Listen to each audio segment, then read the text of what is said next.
At isang napagandang araw na naman dito sa Calgary, Canada. Labas yung araw, mainit ngayon, and well, it's a comfortable day para mag-film sa labas. See, ang ganda ng sikat ng araw and we love it. Naranasan mo na bang ma-in love sa kaklase mo? Panigurado, meron tayong kaklase sa high school, sa college, kahit nga sa elementary na well, natitipuhan natin, may crush tayo sa taong to, ma-in love sa isang kaklase.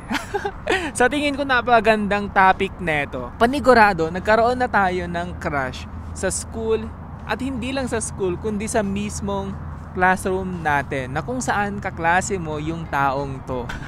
So medyo tulad niyan, medyo maingay yung mga sasakyan dito. Hindi ko na-realize na rush hour pa pala. Paggising mo tuwing umaga, na-excite kang bumangon, mag-toothbrush, mag-almusal, baliktad mag-aalmusal ka pa ba muna? Teka, paano nga ba yun? Mag-aalmusal ka muna bago ka mag-toothbrush? Or mag-toothbrush ka muna bago mag-almusal? Hindi kasi ako masyadong nag-aalmusal. So, araw-araw ako nag-toothbrush tuwing umaga, pero madalang na ako mag-almusal. So, feeling ko weird. Napaka-weird nung naging simula natin. Pero anyway, pagkagising mo sa umaga, nai-inspired kang bumangon and then mag-ayos. Kasi nga kaklase mo yung love of your life. Siguro natipuhan mo yung girl na to kasi nga maganda siya, cute, at the same time, kaklase mo pa, 'di ba? So araw-araw mo siyang nakikita tuwing Monday to Friday. Excited kang pumasok sa school and kailangan mo pa talagang magpabango, umayos sa harap ng salamin kasi nga makikita mo yung crush mo sa school nyo. Sa akin, napaganda nung ganong feeling Like what? At ang nangyari is, hindi lang siya basta imagination.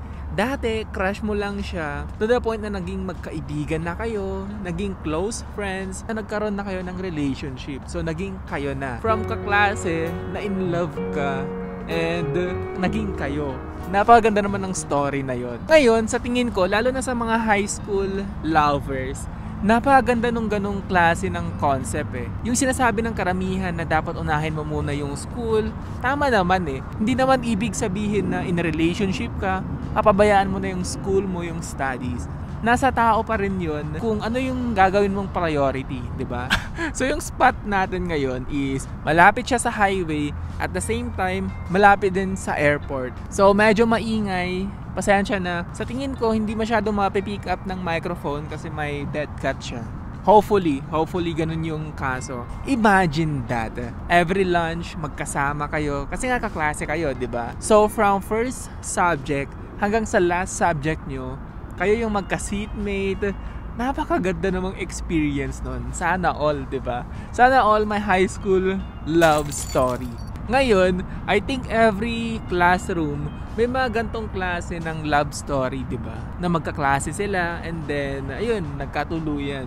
So, I think every section, every classroom, may mga magjowa talaga. So, panigurado, hindi ka na-absent nun. Kahit na sobrang sakit ng ulo mo, ng tiyan mo, panigurado papasok ka kasi nga andun yung partner mo. Napaganda nung ganong story and, ayun nga iilan lang sa atin yung merong ganong storya. Feeling ko, napagandang experience niya. So, ibig bang sabihin nun, kung may mga assignments kayo or projects, kayo yung magkagrupo always, and then sa mga assignments, parehas kayo ng sagot. Pwede ba yung ganun? Mag-jowa naman kayo, di ba?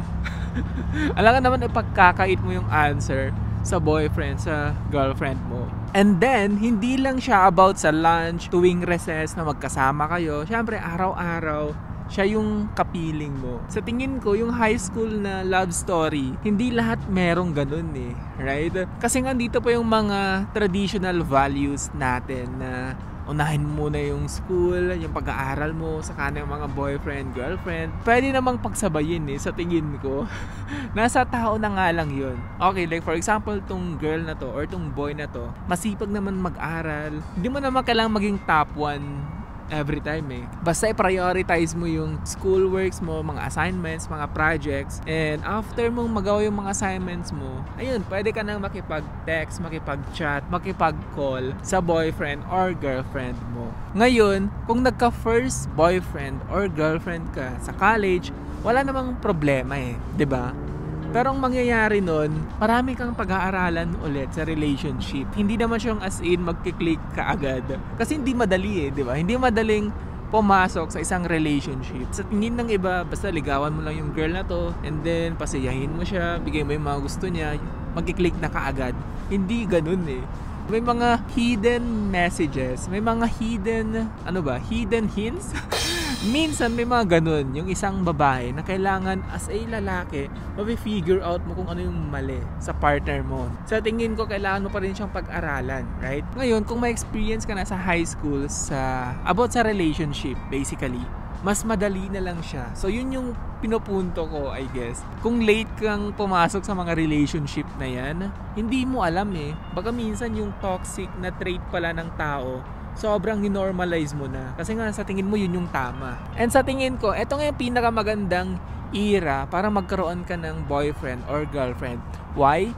Kasi nga in high school, wala namang nag-i-expect sa'yo na magkaroon ka agad ng trabaho, 'di ba? Wala namang nag-i-expect na magkaroon ka kaagad ng business sa high school. Although hindi ko sinasabing imposible siyang gawin, pero sa history, 'di ba? Kadalasan high school, priority mo yung school mo, yung studies, at the same time, sundin yung utos ng magulang. That's it. Hindi ka naman yung ipupush ng society na maghanap muna ng work sa high school days mo bago ka muna magkaroon ng relationship. In conclusion, hindi naman sobrang sama yung ma-in love talaga, lalo na sa high school, lalo na sa kaklase mo, ganyan.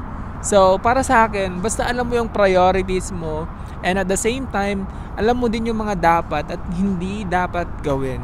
Right? So, sa akin, enjoyin mo yung life. Ngayon, yung high school moments mo, ito yung isang napakagandang chapter ng life sa isang tao.